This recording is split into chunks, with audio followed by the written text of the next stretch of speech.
나라가 지금 너무 어지럽고 혼란합니다. 여러분은 또 어떻게 느낄지 모르겠습니다만은 저는 제가 살아온 평생에 나라가 이 지경이 되기까지는 처음 겪어보는 것 같습니다. 한번 지금 나라의 형편이 어떤지 한 단면을 영상을 한번 보시겠습니다.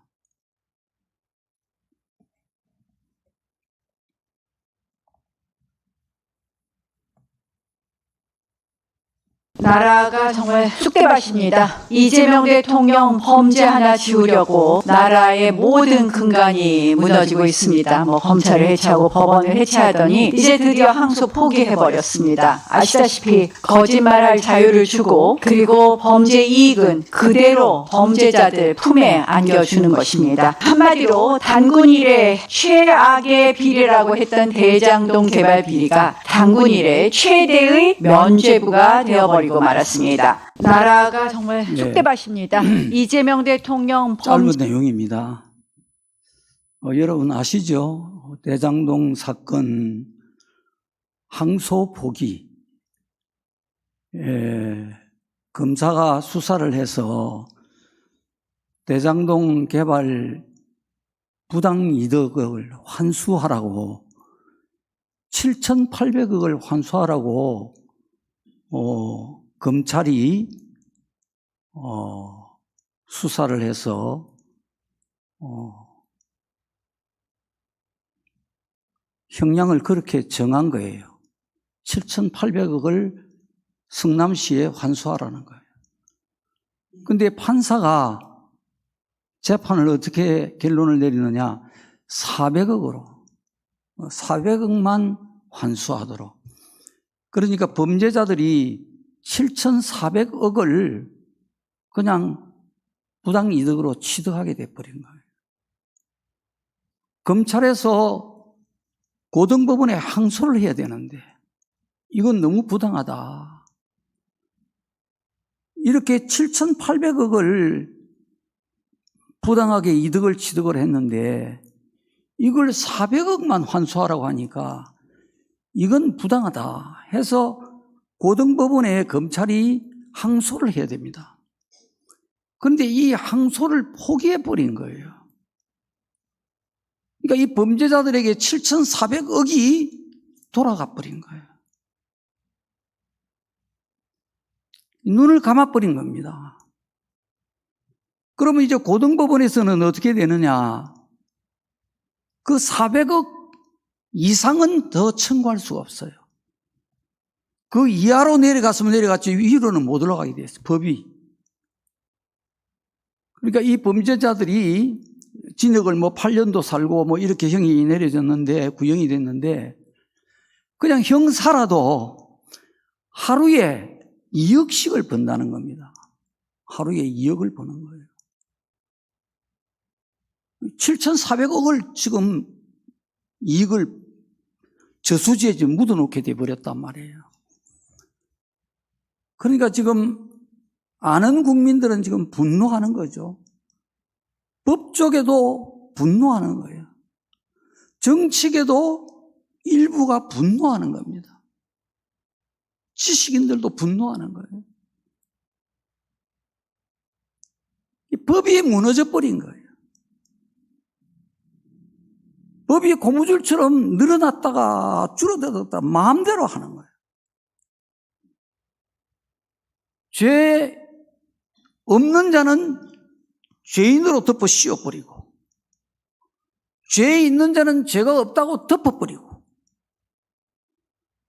그래서 마음대로 활개치고 오히려 죄 지은 자가 더 큰 소리치고 이런 모순이 지금 나라 이 전체를 지금 뒤덮고 있습니다. 2년 전에 영국 BBC 방송이 이야기한 걸 제가 여러분한테 말씀드린 기억이 있습니다. 그 영국에서 BBC 방송에서 그 영국의 전문가겠죠. 우리나라를 볼 때에 대한민국은 지금 판사가 이념에 따라서 너무 다른 재판을 하기 때문에 나라가 지금 망하고 있다. 이런 이야기를 했습니다. 이념에 따라서 법이 있는 자도 죄가 없다. 죄가 있는 자도 죄 없다고 판결을 내려버린단 말이에요. 죄가 없는데도 죄가 있다고 그냥 수십 년을 때려버린단 말이에요. 죄를 만들어서. 이렇게 된 지가 지금 얼마 전부터인지 몰라요. 한참 전부터. 대통령이 지금 둘씩이나 탄핵이 되어져 버리고. 근데 결과를 보니까 지금 다 죄가 없었던 걸로 지금 판명이 나고 있어요. 그런데 재판은 대통령을 파면시켜버린 거예요. 죄가 있다는 겁니다. 지금 윤석열 대통령도 지금 내란에 지금 재판하고 있잖아요. 재판을 해보니까 그 결정적인 원인을 제공했던 두 사람, 파면의 결정적 원인을 제공했던 두 사람, 이 말이 다 거짓임이 지금 판명이 났단 말이에요. 나고 있단 말이에요.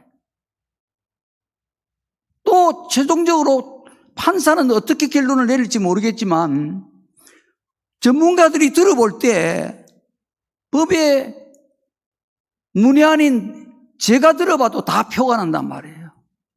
거짓말이었단 말이에요. 근데 그걸 근거로 파면을 시켜버린 거예요. 그 외국에서는 이걸 먼저 다 보고 있었던 거예요. 영국 BBC 방송에서 2년 전에 이야기했던 거예요. 판사가 너무 재판을 이상하게 한다는 거예요. 사상에 따라서, 이념에 따라서 전혀 엉뚱한 재판을 하고 있다. 대한민국이. 이러면 나라 망한다는 거예요. 지금 망하고 있다는 거예요.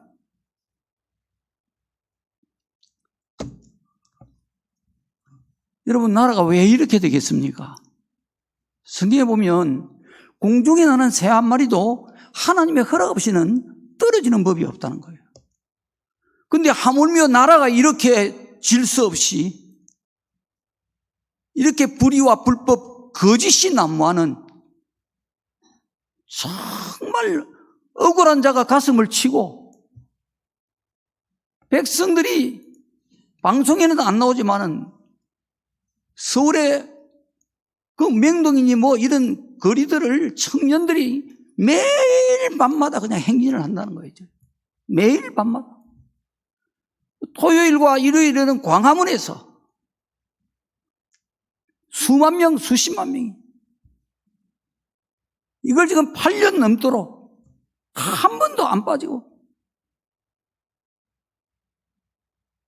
모여서 외치고 더위에도 추위에도 비가 와도 눈이 와도 이 고생을 한단 말이에요. 왜 이런 일이 일어날 수 있겠느냐 말이에요. 새 한 마리도 떨어지는 법이 없는데 하나님 허락 없이는 이건 누구의 잘못이라고 말할 수가 없어요. 잘못은 분명히 있죠. 그러나 이건 하나님이 하시는 거예요. 하나님이 지금 우리 대한민국을 이렇게 지금 하나님께서 주무르고 계시는 거예요.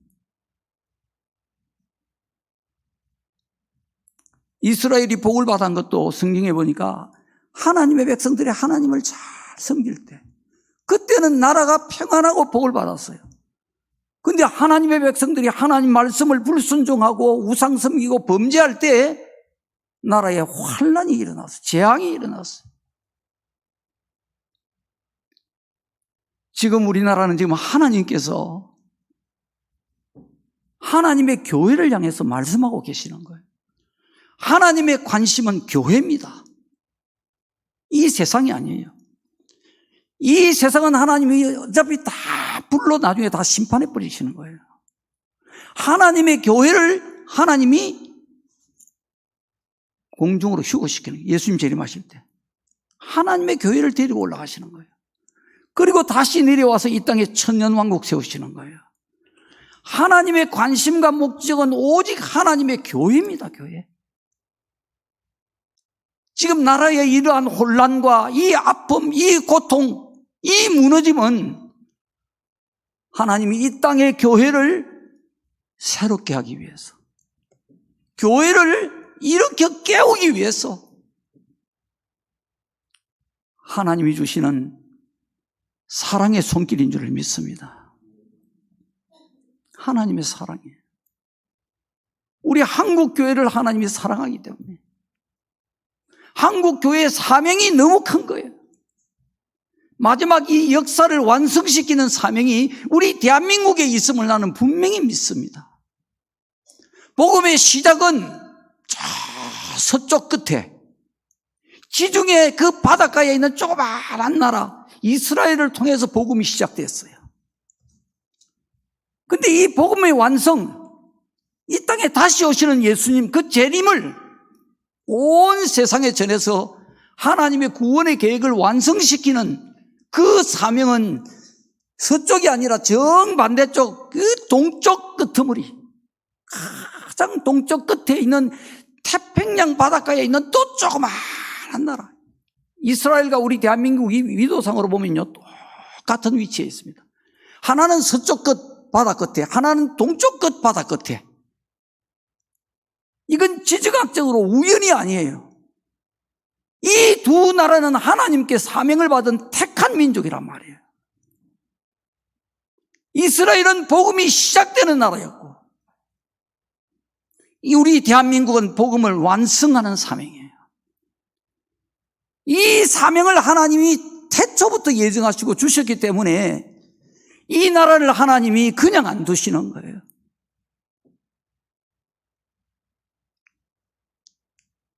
우리 한국교회가 잘못 갈 때 하나님이 개입하시는 거예요. 그리 가면 안 된다. 일어나라. 다시 세워져야 된다. 다시 불을 붙여야 된다. 마지막 사명을 너희가 감당해야 된다. 이 사명 때문에 하나님의 나라의 이 혼란을, 이 참담한 현실을 하나님이 허락하시는 거예요.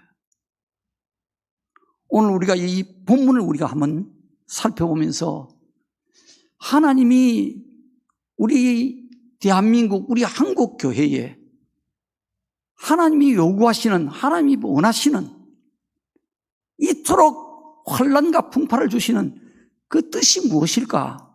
그것을 한번 우리가 살펴봤으면 좋겠습니다. 오늘 이 본문은 바울 사도가 고린도 교회에 보낸 편지인데 예배의 질서를 강조하고 있습니다. 26절을 보면은 이 당시의 초대교회의 이 예배는 오늘날의 예배와 많이 다르다는 것을 우리가 알 수가 있습니다. 그런즉 형제들아 어찌할까 너희가 모일 때에 각각 찬송시도 있으며 가르치는 말씀도 있으며 계시도 있으며 방언도 있으며 통역함도 있나니 모든 것을 덕을 세우기 위하여 하라. 여기 찬송시라고 하는 것은 오늘날로 치면은 우리 교동문과 같은 거예요. 하나님을 찬송하는 시를 낭독한단 말이에요. 그죠? 우리는 교동문을 같이 하잖아요. 그죠? 근데 이 초대교회 때는 각각 찬송시가 있었던 거예요. 예배 드릴 때에. 이 사람은 이러한 시편을 봉독하고 또 다른 사람은 또 다른 시편을 낭송하고 각자가 다른 하나님에게 찬송시를 준비해서 나오는 거예요. 그런가 하면은 가르치는 말씀도 있고 설교가 있었단 말이죠. 그게 계시도 있고 이게 오늘날 우리 현대교회와 다른 거예요. 계시가 있었단 말이에요. 계시는 뭐냐면 그때 하나님이 직접 주시는 말씀이에요. 방언도 있고 예배 중에 통역함도 있고. 자, 이 말씀을 보면 이 당시 고린도 교회가 굉장히 아주 신앙이 뜨겁고 열심히 있었고 기도를 많이 했다는 교회예요. 그래야만 이런 은사가 나타난단 말이에요. 그죠? 우리가 기도를 많이 할 때 이런 성령의 은사들이 막 부어진단 말이에요. 자, 그런데 이 고린도 교회 바울이 에베소에 머물고 있는 동안에 고린도 교회 소식을 들었는데 이 고린도 교회에 걱정할 수밖에 없는 문제가 있었던 거예요.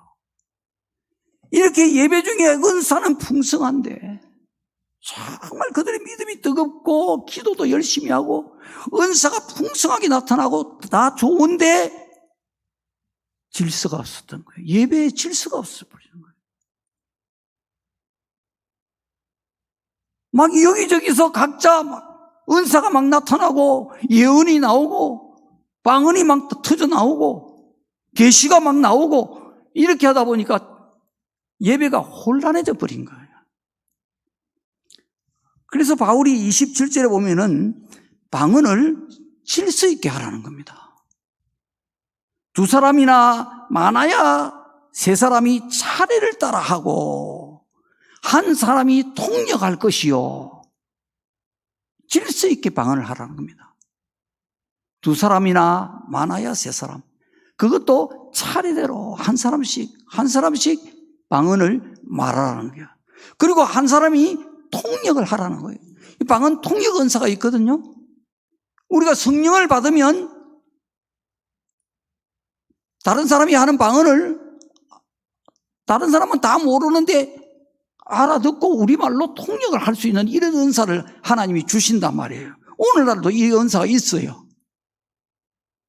그러니까 한 사람은 통역을 하는 거예요. 만약에 통역하는 사람이 없으면 교회에서는 잠잠할 것이요. 자기에게나 하나님께만 방언을 말하라는 거예요. 이 말은요, 교회에서는 방언하지 말라 이렇게 하면 안 됩니다. 교회에서 우리가 개인 기도를 할 때나 뭐 그냥 같이 통성으로 기도할 때나 얼마든지 방언으로 기도해도 되는 거예요. 예배할 때에 그 당시에 예배할 때에 그때는 방언으로 막 말을 하게 됐단 말이에요. 방언이 막 나온 거예요. 그럴 때에 통역하는 자가 없으면 하지 말라는 거예요. 이걸 방언을 금지하는 게 그렇게 해석하면 안 되는 거예요. 방언을 금지하면 안 됩니다. 자, 예언을 하는 자도 마찬가지. 예언도 질서 있게 하라는 거예요. 둘이나 셋이나 말하고 다른 이들은 분별할 것이요. 분별하라는 것은 예언이 지금 나오는데 저 예언이 하나님의 뜻이 맞는가? 이 성경에 맞는가? 이걸 분별하라는 거예요. 무조건 다 받아들이지 말고.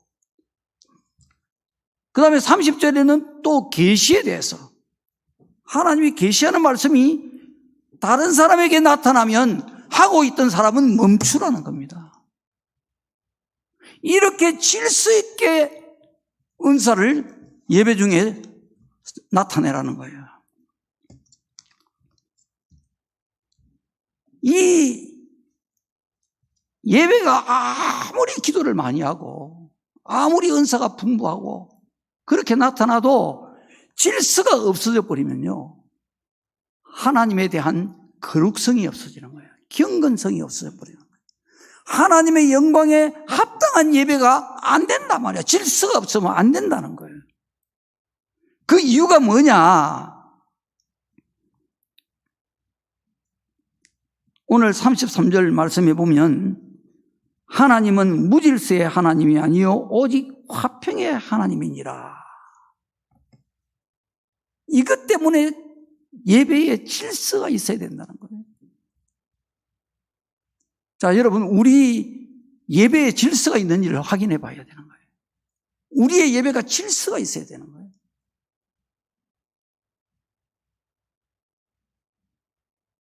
이 질서는 영과 진리로 예배를 드려야 된다. 영과 진리로 예배를 드려야 된다. 영으로 예배를 드린다는 건 어떤 것이냐? 우리의 마음을 다하고 우리의 정성을 다하는 게 영으로 드리는 거예요. 우리의 마음속 깊은 데서 우러나오는 이런 예배.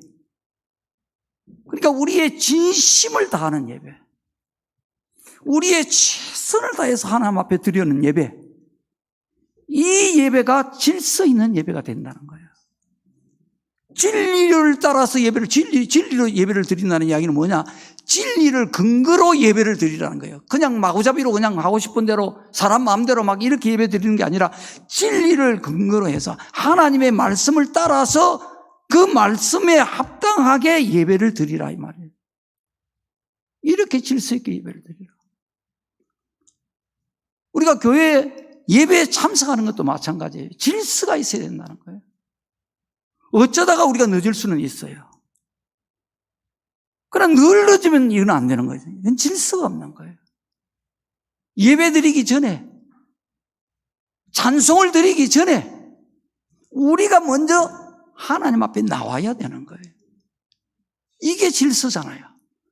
먼저 나와서 하나님, 오늘 하나님께 예배 드리기 위해서 나올 수 있게 해주셔서 감사합니다.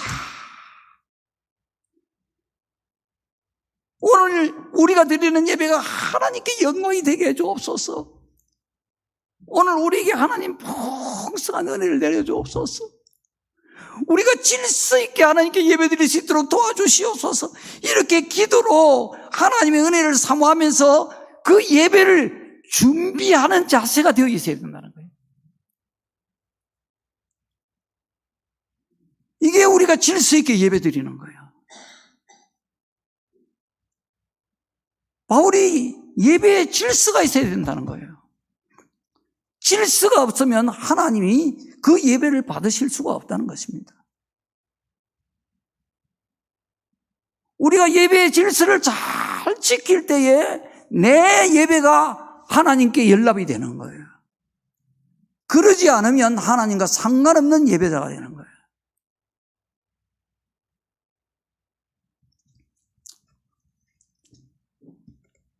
그 이유가 바로 하나님은 질서의 하나님이에요. 질서. 무질서의 하나님이 아니에요. 무질서는 하나님이 기뻐하지 않는다. 받으시지 않는다. 이랬다가 저랬다가 그냥 들쑥날쑥 이런 무질서는 하나님으로부터 오는 게 아니에요.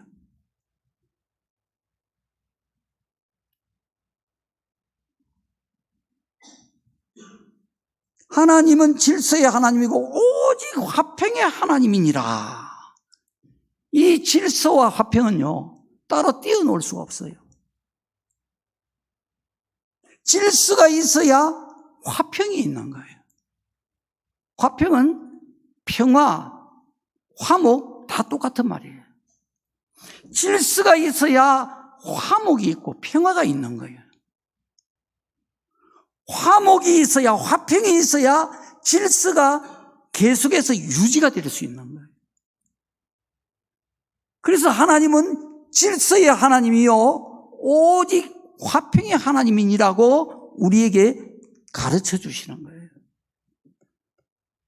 우리가 예배를 질서 있게 드려야 거기에 하나님이 기뻐하시는 평화가 있다는 거죠. 이건 또 다른 말로 하면요, 질서는 뭐냐? 사랑이에요. 사랑이에요. 질서의 가장 높은 정점의 차원이 바로 사랑입니다.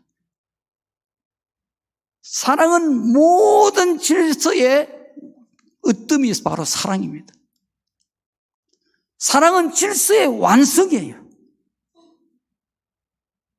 그래서 질서의 하나님이라는 것은 화평의 하나님이요 바로 사랑의 하나님이라, 이런 뜻이 되는 거예요. 우리가 질서를 지킬 때 평화가 있고 그 안에 사랑이 있게 된단 말이에요. 그래서 질서가 중요한 거예요. 14장 40절에 보면요, 모든 것을 품위 있고 질서 있게 하라, 이렇게 말씀하는 거예요. 예배뿐만이 아니고 성도는 모든 것을 품위 있게 하라. 품위 있게 한다는 것은요, 고상하게, 거룩하게, 그런 뜻입니다. 무엇을 하든지 품위가 있도록, 하나님의 자녀답도록, 성도답도록, 하나님의 영광이 드러나도록 그렇게 거룩하게, 고상하게, 그리고 모든 것을 질서 있게 하라. 먹든지 마시든지 하나님의 영광을 위해서 하라고 그러죠? 우리가 어떻게 해야 하나님께 영광이 되겠습니까? 모든 것을 질서 있게 해야 하나님께 영광이 되는 거예요. 모든 것을 질서 있게. 여러분이 예배를 드릴 때 앉아있는 이 자세도 마찬가지예요. 자세도 질서 있게 앉아있어야 돼요. 하나님 앞에.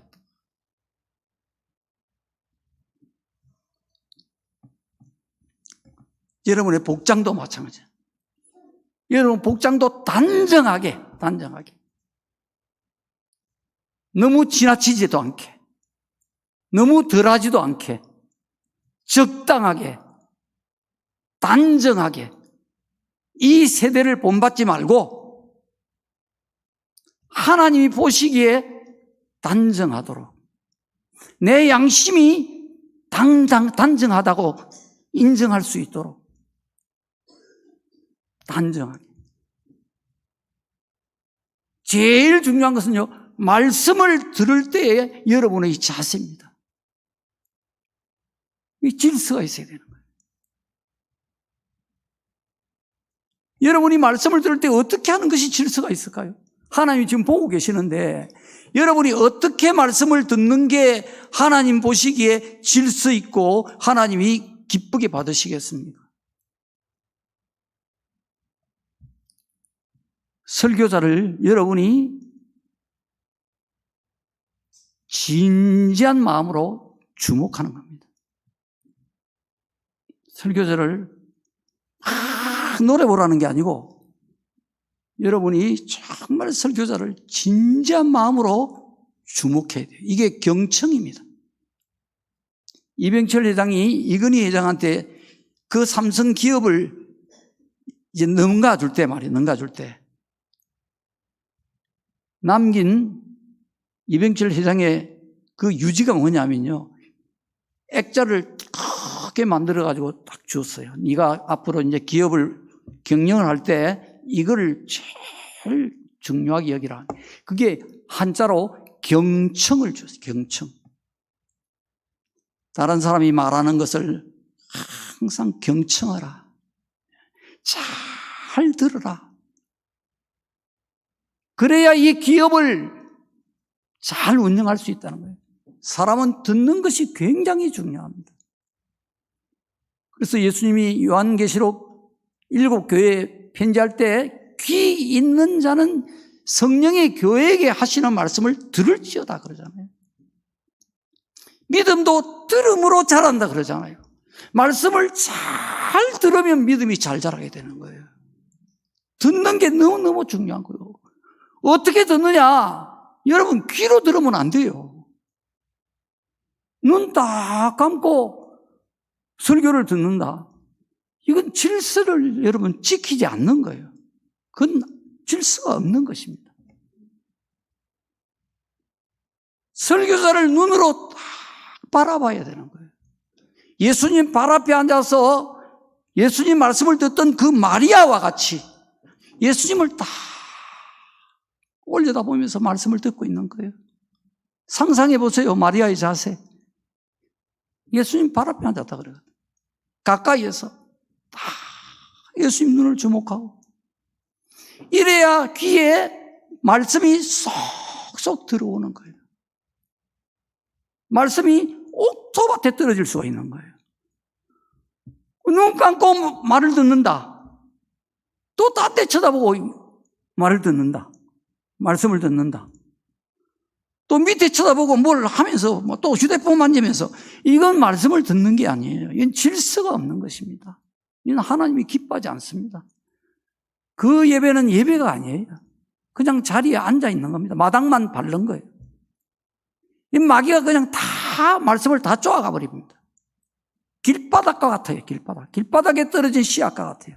마음밭이 옥토가 돼야 씨가 싹이 날 건데 마음밭이 길바닥이기 때문에 떨어지면 마귀가 바로 주워가 버려요. 그래서 여러분 딴 데 보고 눈 감고 목회자 설교자를 못 보게 하는 것은 마귀가 그렇게 하는 거예요. 하나님의 영으로 여러분이 충만하면요, 저절로 말씀에 딱 눈을 뜨게 돼 있습니다. 설교자를 경청하게 되어 있어요. 성령이 함께 하시면 분명히 그렇게 됩니다. 저절로 그렇게 됩니다. 아이가 태어나면 엄마 젖을 막 찾잖아요. 젖을 눈도 안 보고 눈 감고 있는데도 엄마 젖을 찾아서 문단 말이에요. 이런 것처럼 우리가 성령으로 충만해 있으면 저절로 우리 눈이 설교자를 딱 바라보게 돼 있어요. 못 보는 것은 마귀가 못 보게 하는 거예요.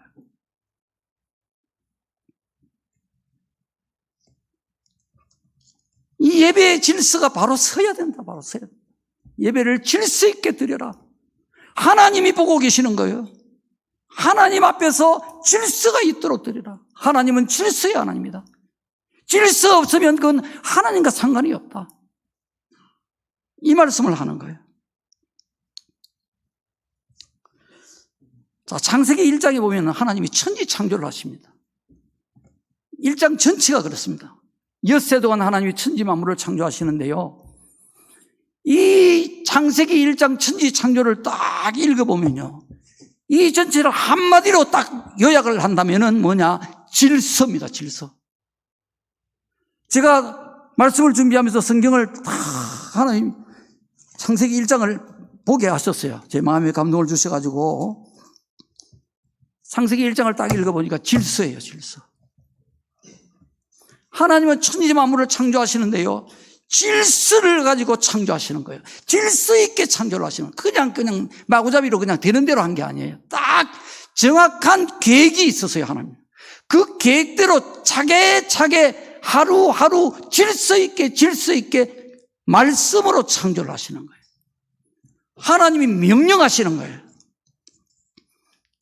자, 1장 1절에 보면 태초에 하나님이 천지를 창조하시니라 그랬어요. 여러분, 이 말씀에서 우리가 가슴이 뜨거워져야 되는 거예요, 사실은요. 이 태초에 하나님이 천지를 창조하시니라는 이 말씀이 바로 뭐냐? 이게 질서의 근본을 하나님이 선포하시는 거예요. 성경 제일 첫장 첫물입니다. 태초에 하나님이 천지를 창조하셨다고 선포하는 거예요. 이 세상 천지 만물, 우리 인간들 전부가 다 저절로 나온 게 아니에요. 우연히 된 게 아니란 말이에요. 빅뱅에 의해서 큰 폭발에 의해서 창조들이 만들어졌다? 아닙니다, 여러분요. 태초에 하나님이 천지를 창조하셨다고 선포하는 거예요. 이게 질서입니다, 여러분. 하나님이 질서를 선포하신 거예요. 내가 창조했느니라, 이 말입니다. 하나님은 창조주요. 모든 이 세상 천지 만물과 인간은 하나님의 피조물임을 선포하고 있는 거예요. 피조물이에요. 하나님이 우리의 창조주예요. 이게 질서의 근본이고, 이게 모든 지식의 근본이고, 모든 신앙의 근본이에요. 이거 모르면 삶의 시작이 잘못되어지는 겁니다. 질서의 근본이 없으니까, 근본은 기초잖아요. 기초 없는 가운데 집을 세워봐야 그 집이 바로 설 수가 있겠습니까? 태초에 하나님이 천지를 창조하셨다는 이 진리가 없이 인생을 살면 그게 집이 제대로 세워지겠느냐, 그 인생이 제대로 세워지겠느냐 말이에요. 끝은 다 무너지는 것입니다, 당연히. 인생을 아무리 열심히 살고 성공을 하고 부를 누려도 그건 전부 다 헛것이 되고 마는 거예요. 왜? 기초가 없었다. 질서가, 처음부터 질서가 없었다.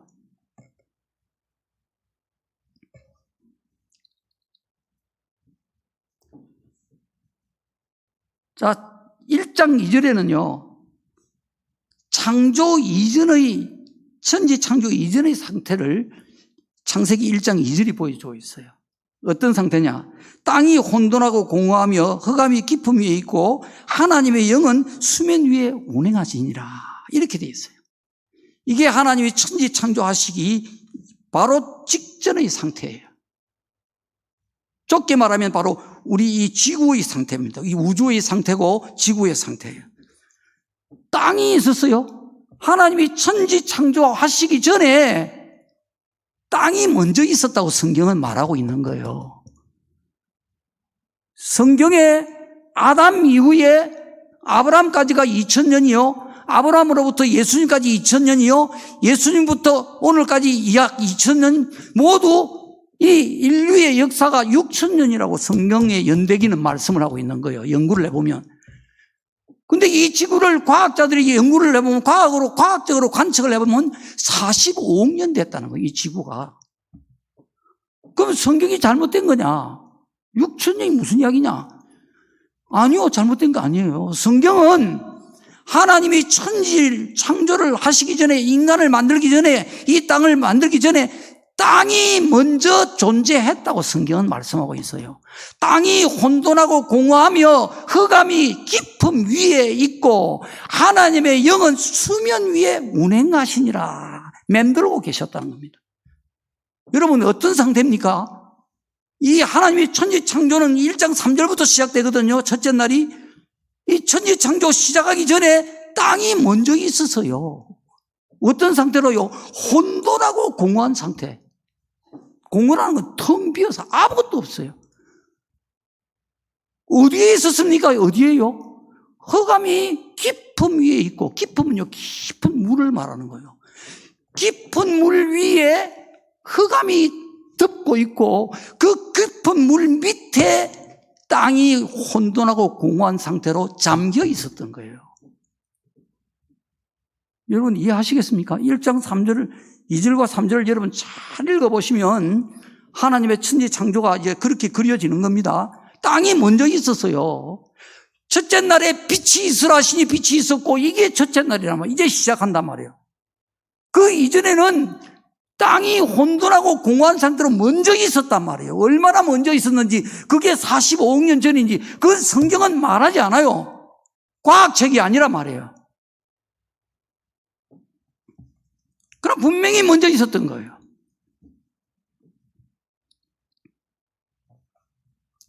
하나님이 제일 먼저 빛을 창조하신 거예요. 빛이 있으라 말씀하신 거예요. 하시니 빛이 있었고, 말씀하시니까 빛이 있은 거예요. 하나님 보시기에 좋았더라. 질서가 있어요. 첫 번째 질서가 세워진 거예요. 하나님은 빛을 제일 먼저 창조하셨어요. 왜냐? 어두웠기 때문에, 흑암이 있었기 때문에. 여러분, 우리에게 가장 중요한 게 뭡니까? 빛입니다. 빛은 하나님이세요. 예수님이 빛이라 그러죠. 빛으로 이 세상에 오셨다 그랬어요. 어둠이 알지 못하더라. 빛이에요. 예수님이 우리 보고 너희는 세상의 빛이라 그러신 거예요. 우리가 빛이 되어야 되는 거예요, 여러분요. 여러분 마음속에 흑암이 있으면 안 돼요. 어둠이 있으면 안 돼요. 하나님이 계시고 빛이 있어야 되는 거예요. 빛이 제일 첫째예요. 자, 그 다음에 둘째 날에 6절부터 8절에 나오는데 하늘과 바다를 하나님이 만드신 거예요. 이것도 말씀으로 창조하세요. 물 가운데 궁창이 있어 물과 물로 나뉘라 말씀하신 거예요. 물과 물로 나뉘라. 물 가운데 궁창이 있어라. 궁창은 하늘을 말하는 거예요. 그러니까 하나님이 하늘을 창조하신 거예요. 물과 물로 나뉘라 그랬어요. 궁창 위에 물과 궁창 아래에 물과. 그러니까 하늘 위에 물이 있고 하늘 아래에 물이 있는 거예요. 전부 밑에는 물이에요. 위에는 하늘이에요. 이게 둘째 날이에요. 땅은 없어요. 땅은 여전히 바다 깊은 곳에 잠겨 있는 거예요. 그래서 둘째 날에는요, 하나님 보시기에 좋았더라 말씀이 없어요. 안 좋은 거예요, 하나님 보시기에. 질서가 아직 안 세워진 거예요. 하늘이라는 공간은 만들어졌고 바다라는 공간은 만들어졌는데 땅이라는 공간이 지금 물속에 잠겨 있단 말이에요. 그러니까 하나님 보시기에 안 좋은 거예요. 안 좋은 거예요. 그래서 좋았다고 말씀이 없어요. 이제 둘째 날에는. 드디어 하나님이 셋째 날에 이 땅을 드러나게 한 겁니다. 9절에 보면요, 9절과 10절에 나옵니다. 천하의 물이 한 곳으로 모이고 묻이 드러나라. 드러나라고 말씀하신 거예요. 물속에 잠겨 있었던 거예요. 묻이 드러나라 하시고 묻을 땅이라 하고 모이 물을 바다라 하시니 하나님이 보시기에 좋았더라.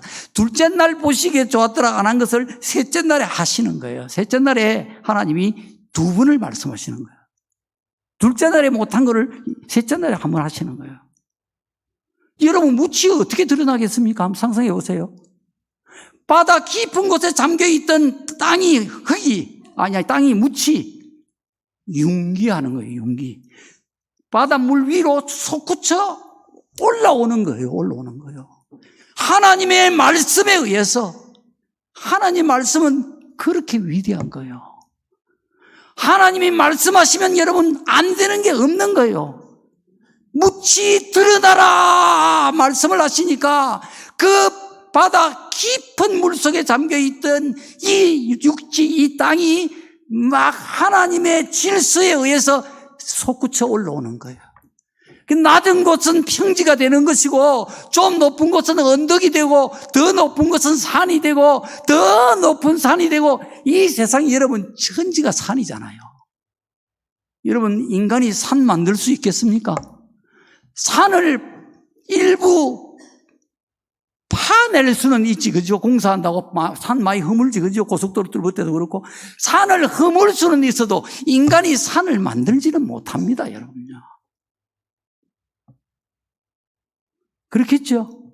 여러분, 이 배산 같은 이런 산을 인간이 만들겠습니까? 못 만듭니다. 하나님이 다 만드신 거예요.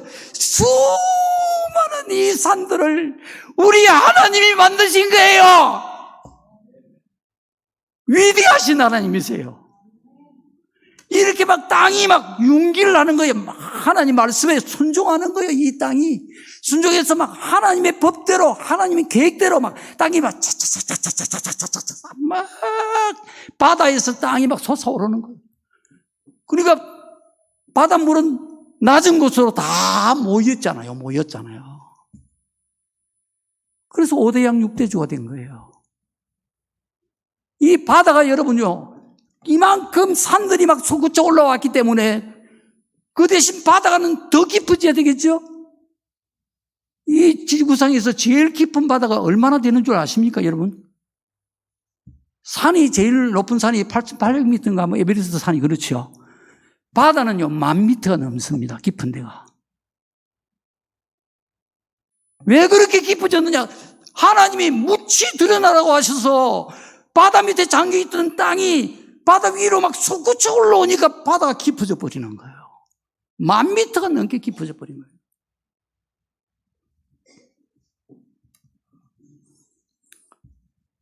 전부 하나님의 말씀에 의해서 그대로 질서 있게 착착 창조가 되는 거예요.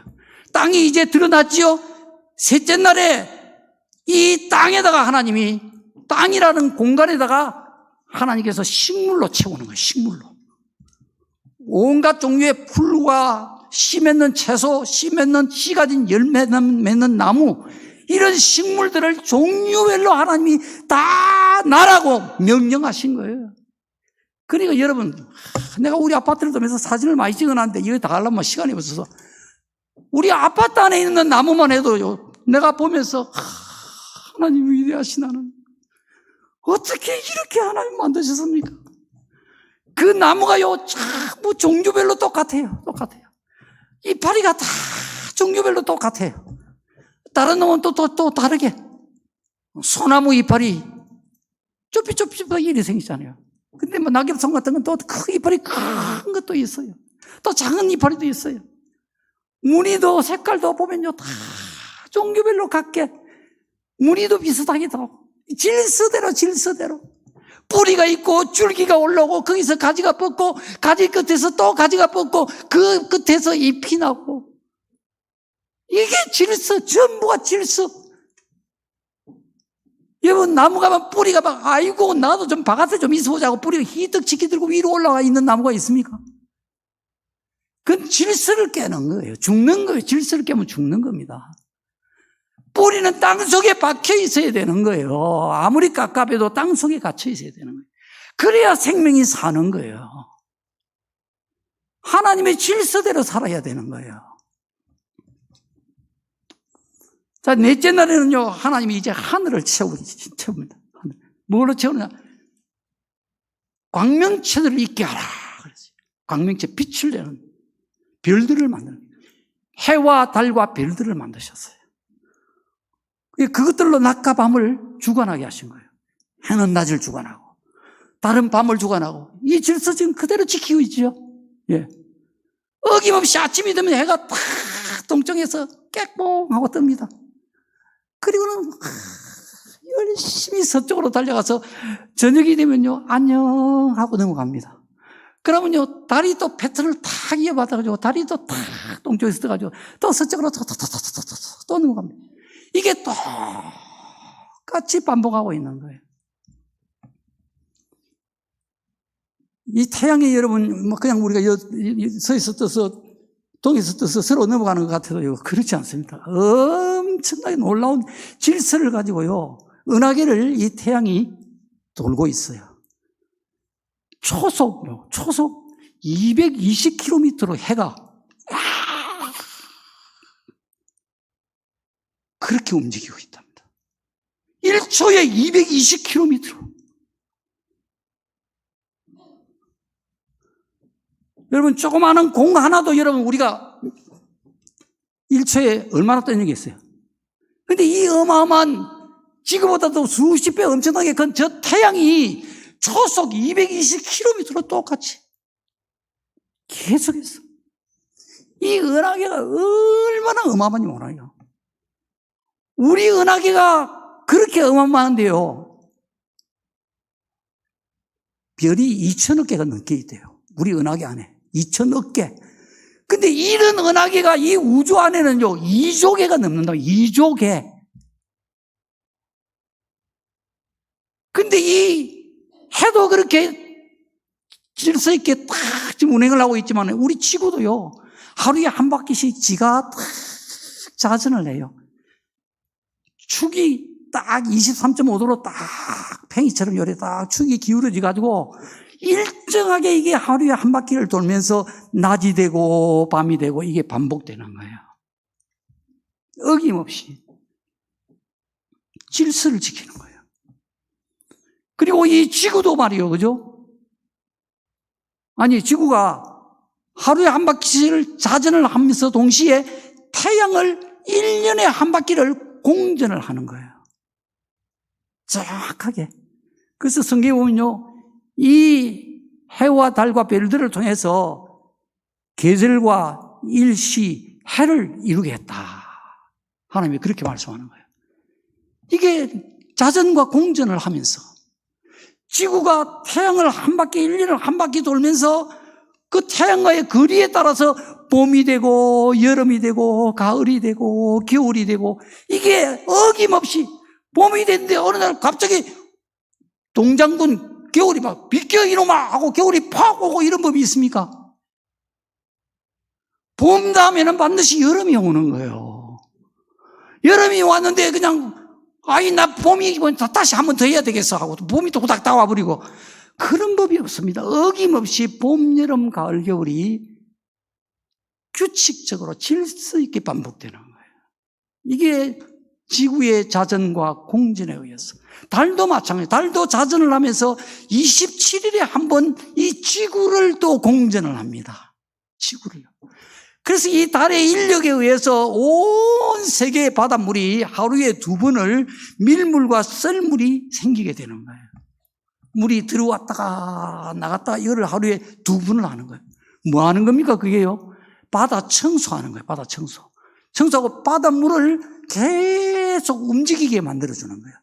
그래서 산소를 공급하고 영양소를 공급하고 생물이 물고기가 살 수 있도록 하나님이 이렇게 바다를 출렁거리게 만드는 거예요. 들어왔다가 나갔다가 하루에 2번 들어왔다가 나갔다가 이건 누가 하겠어요? 누가 하겠어요? 이거 사람이 하겠습니까? 하나님이 그렇게 법을 딱 질서를 정해주신 그대로 이 바닷물이 지금 하나님 앞에 순종하고 있는 거예요. 복종하는 거예요. 그래서 이 지구 생태계가 지금 보존이 되고 있다 이 말이에요. 보존이 되고 있다. 하나님 명령에 순종하니 그가.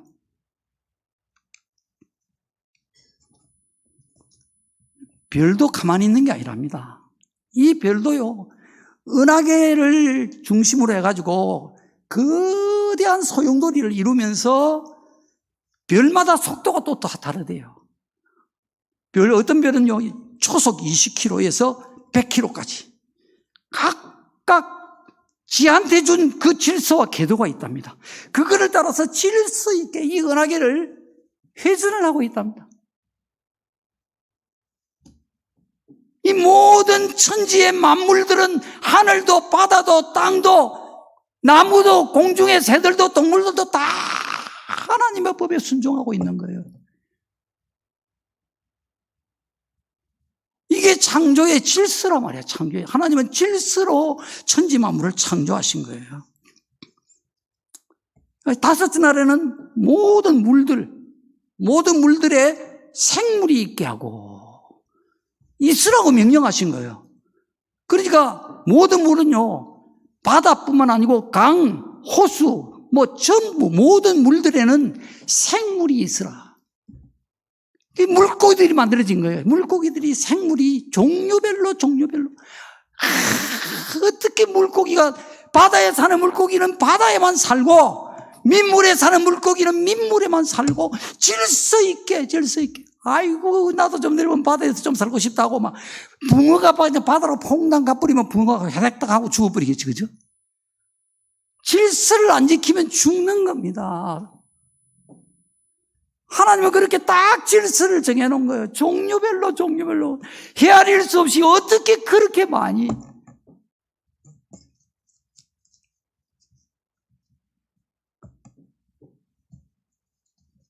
이제 여섯째 날에는요, 드디어 이 땅의 생물과 가축, 이제 이는 큰 짐승들을 하나님 만드시는 거예요. 여섯째 날은.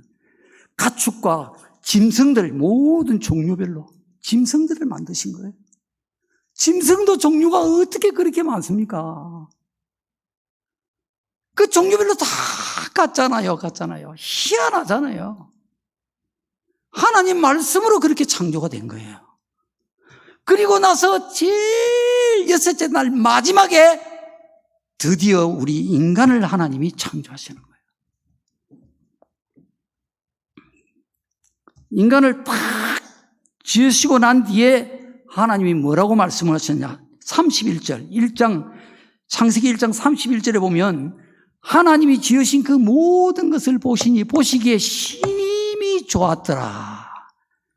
저녁이 되고 아침이 되니 이는 여섯째 날. 다른 날은요, 하나님이 그냥 하나님 보시기에 좋았더라 그랬어요. 근데 맨 마지막에 인간을 만들고 나서는 하나님께서 모든 것을 보시니까 하나님 보시기에 심히 좋았다. 왜 이렇게 달라지지요? 하나님의 감정이, 하나님의 표현이. 왜 가슴이 하나님 왜 이렇게 벅찹니까? 심히 좋아. 너무너무 좋았다는 거예요. 너무 인간을 만들고 나니까. 이거는요, 우리 엄마가 아기를 임신을 하잖아요. 그죠? 은혜 잘 알겠지? 응? 엄마가 임신을 딱 하면요, 엄마도 아빠도 막 기쁘잖아요. 그죠? 그 태명을 짓습니다. 그리고는요, 알아듣지도 못할 텐데, 이 뱃속에 내 애기한테 막 아무 예약하고 막 이야기를 합니다. 웃기지요? 예. 그리고는 막 미리 아직 태어나지도 않았는데 막 옷을 사요. 속옷도 사고, 겉옷도 사고, 양말도 사고, 모자도 사고, 얼굴 할게까 싶어가지고 또 장갑도 사고, 또 달랑이도 사고, 저 꼭지도 사고, 유모차도 사고, 온갖 것 미리 다 사놔요. 그리고는 드디어 아기가 태어나는 거예요. 그러면요, 그 아기가 얼마나 이쁩니까? 그 아기한테 막 양말을 신기고 옷을 입히고 너무너무 기쁜 거예요. 인간의 이 마음이 말이에요, 하나님을 닮은 거예요. 우리 하나님이 인간을 그렇게 하나님 마음을 닮도록 만드셨다 그러잖아요. 하나님도 그렇게 우리 인간의 마음하고 하나님 마음이 흡사한 거예요. 하나님께서 인간을 위해서 인간을 창조하시기 전에 하늘 만드시고 바다 만드시고 땅 만드시고 다 공간을 미리 만드셨어요. 그리고는 그 공간을 하나씩 하나씩 착착 땅에서부터 이제 식물로 채우고 동물로 채우고 다 채우고 하늘의 별들도 채우고 모든 천지 만물을 인간이 창조되기 전에 딱 준비를 다 해놓으신 거예요. 그리고 나서 하나님을 대신해서 인간을 딱 다스리게 하신 거예요. 자, 그리고 인간이 딱 하나님을 닮은 인간을 딱 창조해놓고 보니까 이 세상에 있는 모든 것들이 하나님 보시기에 너무너무 좋은 거예요. 왜 좋았습니까? 누구 때문에 좋지요? 인간 때문에 좋은 거예요. 인간을 만들어 놓고 보니까 너무너무 좋은 거예요, 하나님께서. 하나님이 그렇게 저와 여러분을 하나님이 기뻐하셨다는 겁니다. 우리 인간을.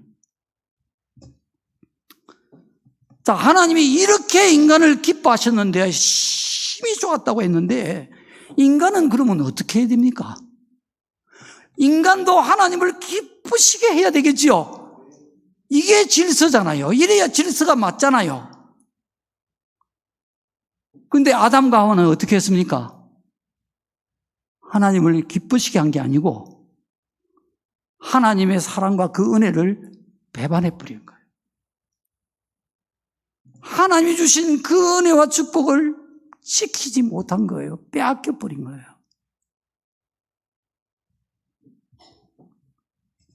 하나님을 기쁘시게 한 게 아니고 자기를 기쁘게 해버린 선택을 했단 말이에요. 인간이.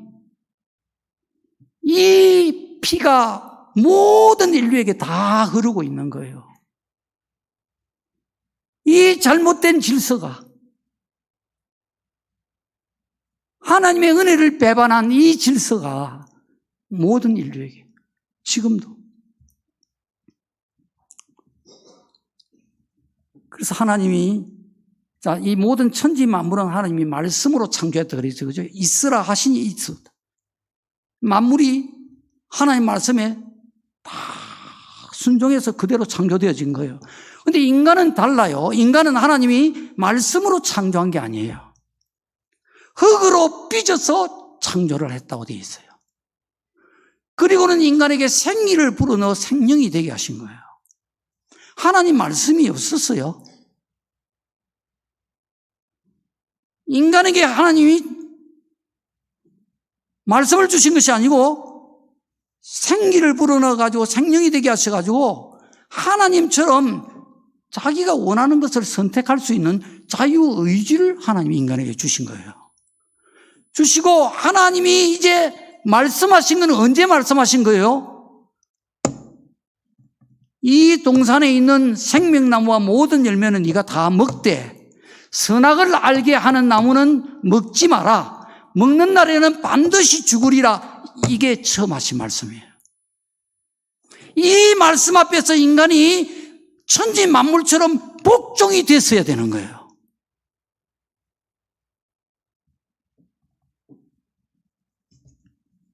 자, 다시 정리를 해보면요. 하나님은 천지 만물을 말씀으로 창조하시고 인간에게도 하나님이 질서를 주신 거예요. 그죠? 천지 만물에도 질서로 창조를 하시고 인간에게도 질서를 주신 거예요. 생명나무 열매는 먹되 선악과 열매는 먹지 말라는 질서를 하나님이 처음으로 딱 주신 거예요.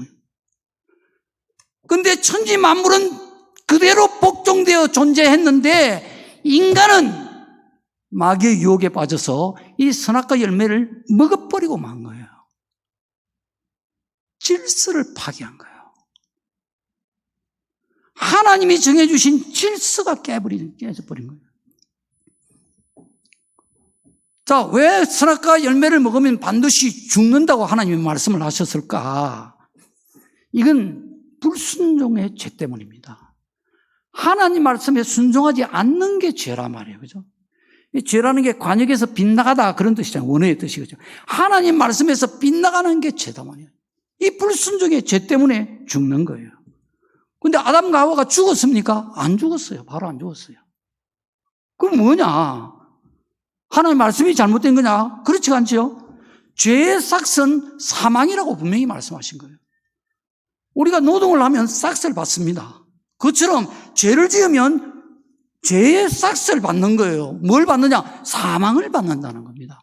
이 사망은 육체적인 죽음만을 말하는 게 아니에요. 영적인 죽음, 하나님과의 단절을 말하는 거예요. 죽음 후에 심판을 통해서 영원한 영벌에 들어가는 둘째 사망까지를 사망이라고 말하는 거예요. 죄를 범하면 반드시 이 둘째 사망까지 들어가는 거예요. 영원한 지옥으로 들어간단 말이에요. 이게 질서를 파괴한 죄 때문에 하나님과의 평화가 깨져버리고 사랑이 깨져버린 거예요. 그래서 인간은 반드시 죽는 거예요. 죽고 영원히 죽게 되는 거예요.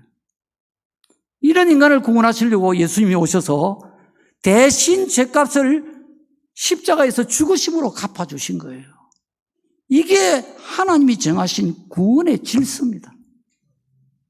내가 내 마음대로 내가 착하게 살고 내가 종교생활을 열심히 하고 아무 종교를 믿고 그런다고 구원이 되는 게 아니고 창조와 똑같이 이 구원도 하나님이 정한 질서가 있고 법이 있단 말이죠. 그 길은, 그 질서는 예수님을 통한 한 길밖에 없는 거예요.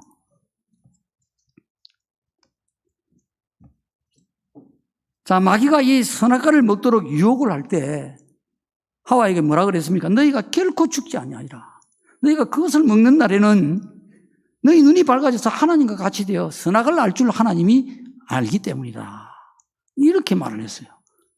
선악과를 먹으면 너희 죽는 게 아니고 하나님은 죽는다 그랬는데 죽는 거 아니다. 절대 안 죽는다. 너희 눈이 밝아져서 너희가 하나님과 같이 되어서 선악을 알게 된다. 그래서 하나님이 못 먹게 하신 거다. 이렇게 말한 거예요. 이건 마귀가 한 말이고 이제 선악과를 먹은 인간에게 하나님이 하신 말씀이 있어요. 창세기 1장 22절에 보면 자, 이 사람이 선악을 아는 일에 우리 중 하나같이 되었으니 그가 그의 손을 들어 생명나무 열매도 먹고 영생할까 하노라. 하나님이 이렇게 말씀하신 거예요. 우리라고 하는 것은 삼위 하나님을 말하거든요. 이 사람이 아담과 하와를 말하는 거죠. 이 사람이 선악을 아는 일에 우리 중 하나같이 되었다는 거지. 돼버렸다는 거예요. 하나같이. 하나님같이 우리같이 돼버렸다는 거예요. 선악을 아는 일에. 그러니 생명나무 열매도 따먹고 영생할까 하노라. 그래서 에덴 동산에서 쫓아내버린 거예요. 선악이라는 게 뭐냐? 선악의 원어의 뜻이 선과 악이라는 뜻이 있죠. 그리고 좋다, 나쁘다. 그 다음에 옳다, 그르다. 이게 선악이에요. 이거는요, 우리의 삶을 말하는 겁니다. 우리의 삶은요, 전부 다 이 선악을 판단하는 거예요. 여러분의 하루, 가정생활, 직장생활, 교회생활 모든 삶은요, 하루도 빠짐없이 이 선악을 판단하는 게 그게 우리의 삶이에요. 좋다, 안 좋다, 옳다, 그르다, 맞다, 안 맞다, 선하다, 악하다, 전부 이거란 말이에요. 선악을 판단하는 거예요. 이 선악을 판단하는 일에 우리가 뭐 같이 되어졌다? 하나님과 같이 돼버린 거예요. 선악과를 먹은 이유로. 여러분, 이게 보통 일이 아닌 거예요. 이게 아담이 이제 죽음으로 들어가고 영원한 죽음으로 들어가게 된 건데, 이 선악을 아는 일에 인간이 하나님과 같이 되어지니까 어떻게 됩니까? 인간이 하나님 자리에 올라앉게 되는 거예요. 하나님과 같이 돼버린 거예요. 하나님하고 인간이 똑같은 자리에 앉아서 선악을 알게 돼버렸다, 이런 뜻이. 그러니까 하나님이 하실 일을 인간이 다 하고 있는 거예요. 질서가 깨지고 하나님과 인간의 질서가 파괴돼 버린 거예요. 피조물이 창조주의 자리에 올라가서 선악을 딱 전부 다 판단하는 거예요. 하나같이 하나님처럼.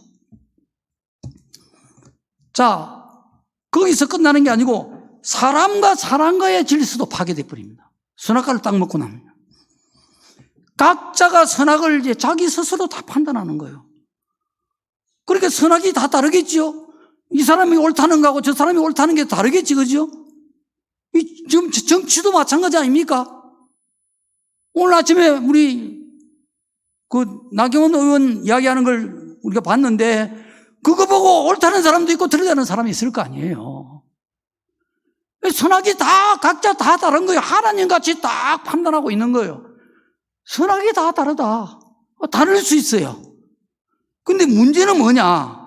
다 하나님 자리에 올라가 버린 거예요. 다 하나님과 같이 되어버렸으니까 내려오려고 안 하는 거, 아무도 내려오려고 하는 거예요. 다 내가 하나님 같이 내가 다 판단하고 있는 거야. 안 내려가. 내가 다 아는데. 아니야. 그건 아니야. 에이, 그러지 마. 무슨 소리 하고 있어. 하나님이요. 모든 사람이 하나님과 같이 돼버린 겁니다. 그러니까 아무도 내려오려고 안 하는 거예요. 심각한 것은요, 누구든지 이 선악과의 재성이, 인간의 타락된 본성이죠. 이 타고난 이 본성이 작동되면요, 하나님 자리에서 내려오고 싶어도 내려올 수가 없습니다. 안 내려와집니다. 왜 안 내려와지느냐? 고집이 발동됩니다. 인간에게는요. 자기가 한번 옳다한 것은요, 굽히질 않습니다. 나중에 이제, 이거 내가 잘못된 것 같네 하고 알아가지고, 이제 굽히려고 그래도 나중에는 뭐가 또 발동되냐? 자존심이 발동이 됩니다. 부끄러워져 버린 거예요. 내가 좀 잘못된 것처럼 표시를 내면은 이게 좀 뭔가 좀 자존심이 상할 것 같아. 그러니까 그냥 그대로 꾹 밀고 나가 버리는 거예요. 그래서 인간 속에 자기에게 맞아야만 되고 안 맞으면 안 되는 거예요. 내한테 안 맞으면 다 틀렸어. 그러니까 인간 사이에 여러분 화평이 있을 수가 있겠습니까? 가정에 여러분 한 달 내내 편안하게 그렇게 잘 지내는 경우가 있어요. 부부간에 늘 그래가 짝이 잘 맞습니까? 짝꿍이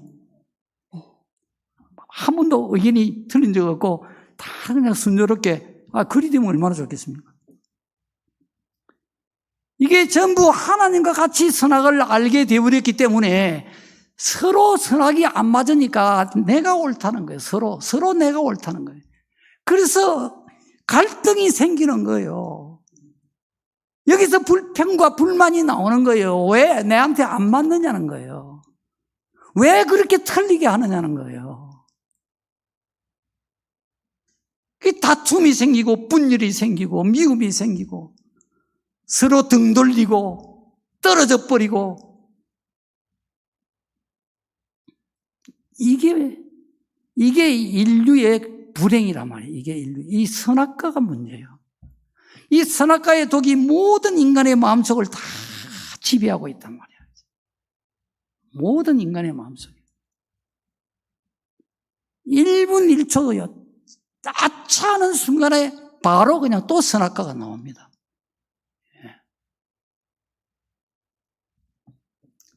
지금 하나님 우리 대한민국 우리 한국 교회를 볼 때에 이 선악과의 독을 계속 먹고 뿜어내는 거예요. 우리 한국 교회가. 그래서 교회 안에 갈등이 계속 이어져 나가는 거예요. 모든 교회가. 하나님의 교회인데, 그죠? 주님의 몸인데, 몸이 자꾸 찌르고, 뜯고, 물고, 그래서 다치고, 찢어지고, 깨지고, 부서지고, 망가지고, 하나님의, 주님의 몸이 자꾸 그렇게 아프단 말이에요. 상처가 난다. 계속해서 이 선악과의 독이 자꾸 나오는 거예요. 이 독을 막아야 되는데, 이 독을 해독을 시켜야 되는데, 이 독이 없어지지 않는 거예요. 갈수록 더하는 거예요. 여러분, 고통하는 때가 온다 그랬죠. 디모데후서 3장이에요. 거기 보면요, 첫째가 자기를 사랑하고, 두 번째가 돈을 사랑하고, 그 다음에 보면요, 교만하고, 이렇게 나옵니다. 이게 뭡니까? 이게 전부 선악과 때문에 그런 거예요.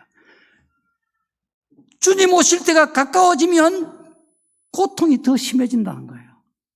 가정에도 고통이 오고, 직장에도 갈등이 막 더 심해지고, 교회도 막 더 갈등이 생기고, 더 고통이 오고, 더 어려워지고, 더 힘들어지고, 더 문제가 생기고, 자꾸 이렇게 되어지는 거예요. 하나님이 가슴 아파하시는 거예요. 이제 때가 다 되어 가는데, 이제는 추수할 때가 지금 다 되어 가는 거예요. 빨리 무르익어서 알곡이 되어져야 되는데,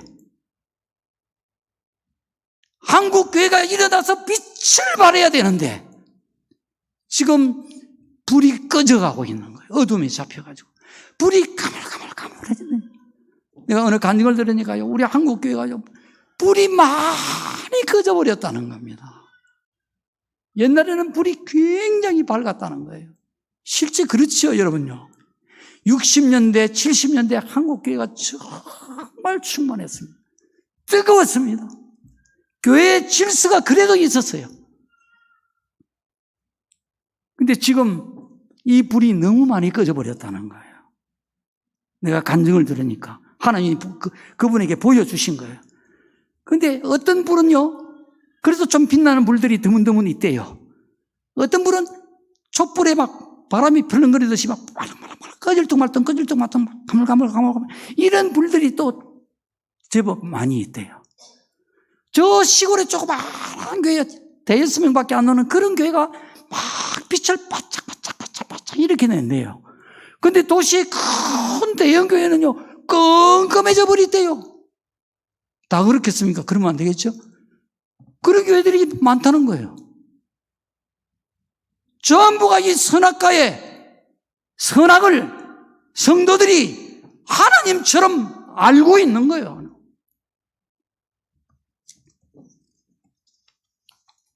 하나님이 이걸 깨라는 거예요. 이제는 생명나무 열매를 먹으라는 거예요. 생명나무 열매는 뭡니까? 우리가 하나님의 말씀을 먹고 사는 거예요. 말씀대로 사는 걸 말합니다. 생명나무는 예수 그리스도를 상징하는 거예요. 우리가 예수님으로 먹고 예수님으로 더불어 사는 거예요. 이제는 그럴 때가 되었다는 겁니다. 이제는. 그래서 고린도전서 4장 5절에 보면, 그러므로 때가 이르기 전 곧 주께서 오시기까지 아무것도 판단하지 말라.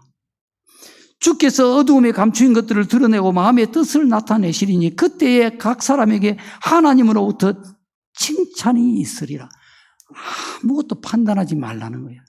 하나님께서.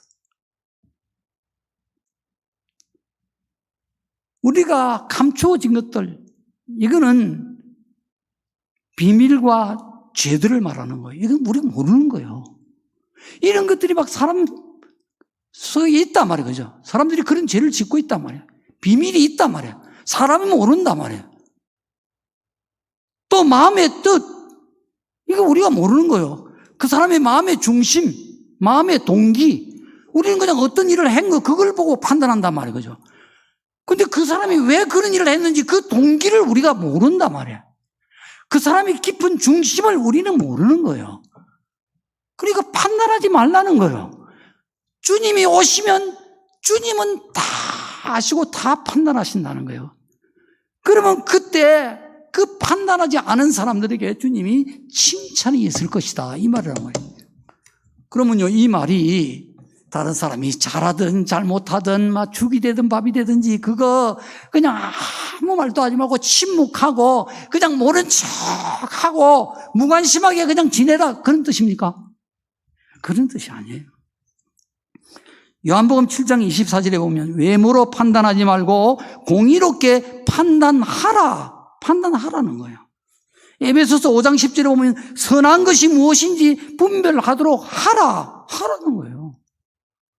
이게 무슨 뜻이냐? 내 마음과 내 생각을 가지고 판단하지 말라는 거예요. 내 기준을 가지고 옳고 그르고 잘하고 잘못되고 이거를 판단하지 마라. 너희는 모른다는 거예요. 그 사람의 중심을 모른다는 거예요. 그 사람의 동기를 모른다는 거예요.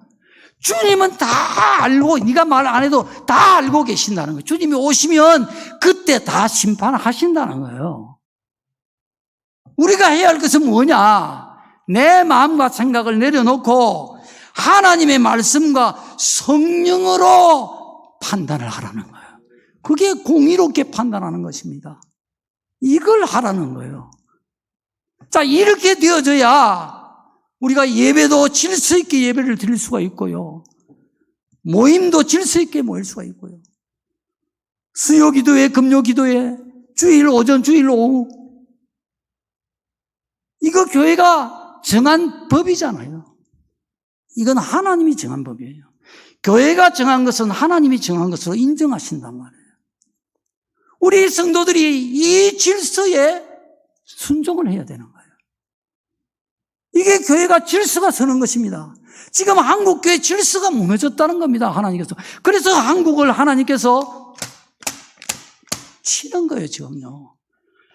교회가 정신을 차리라는 겁니다, 교회가. 뭐가 잘못됐느냐? 질서가 무너졌다는 것입니다. 하나님의 창조의 기본은 질서인데 모든 것을 질서로 하나님이 다 만드셨는데 인간의 몸 얼마나 질서가 있습니까? 여러분 한번 보십시오. 눈 왼쪽에 딱 오른쪽에 딱 바로 있잖아요. 제가 눈이 여기에 붙어 있습니까? 질서가 딱 바로 있잖아요. 코도 딱 이 양쪽에 구멍이 딱 뚫히고 여기 가운데 이거 딱 있잖아요. 이거 없이 뻗고만 이거 얼마나 보기 싫겠어요. 질서 있게 하나님이 가운데를 딱 갈라놔 주셨잖아요. 입도 딱 바르게 질서 있잖아요. 귀도 양쪽에 딱 두 개가, 이 귀 하나가 이마에 붙어 있으면 이게 되겠습니까? 팔도 양쪽에 딱 두 개, 다리도 양쪽에 딱 두 개, 가운데 배꼽 하나 딱 찍어놔 놓고 얼마나 질서 있게 인간의 몸을 만드셨느냐 말이에요. 신경과 혈관과 모든 경혈, 이게 전부 오장육부가 전부 질서 있잖아요. 건강하다는 게 뭡니까? 몸이 질서 있는 거예요. 병들었다는 게 뭡니까? 질서가 무너졌다는 것입니다. 죽는 게 뭡니까, 여러분? 질서가 완전히 스톱돼 버리면 죽는 것입니다. 교회가 질서가 있어야 된다는 겁니다. 하나님이 보실 때 우리 대한민국 교회가 질서가 무너졌다는 것입니다. 불질서가. 너무 오랫동안 무너졌다는 거예요. 우리 양지중앙교회 이 고난의 역사가 뭡니까, 여러분? 한마디로요. 질서 무너진 거 아닙니까? 선악과로 다 판단한 거 아니에요? 이 뒤에 주차장 살 때 난 분명히 하나님의 인도를 받아서 이 주차장을 돈 한 푼 없는데 샀단 말이에요. 내가 믿음으로 첫 발을 디딘 거예요. 근데 성도들이 우리 목사님이야. 욕심이 되게 많다. 이 말이 나오기 시작을 한 거예요. 욕심이 너무 많다는 거예요. 이 말에 그 10명의 정탐꾼 때문에 다 넘어지는 것처럼 이 말에 성도들이 막 넘어지기 시작을 합니다.